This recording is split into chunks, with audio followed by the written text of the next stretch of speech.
வறண்ட நிலத்தின் மேல் ஆறுகளை ஊற்றுகிறவர் அவர். பசி உள்ளவர்களை திருப்தி ஆக்குகிறவர் அவர்.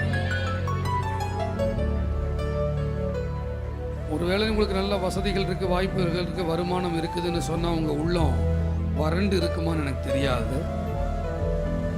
ஆனா அவர் இல்லாம எதுவுமே இல்லை அப்படின்னு நினைக்கிறவங்களுக்கு அவருடைய வார்த்தை ஒவ்வொன்றும் அது வறண்ட நிலத்துல ஊத்துற தண்ணி மாதிரி. அப்படி ஒன்றும் பெரிய பில்லியனியர்களோ பெரிய அம்பானிகளோ இங்கே யாரும் கிடையாது. நீங்கள் எப்பேற்பட்ட நிலைமையில் இருந்தாலும் அதை விட அதிகமான உயர்வுகளை நீங்கள் அடைய வேண்டும் என்ற எதிர்பார்ப்பு உங்களுக்குள் இருக்க வேண்டும்.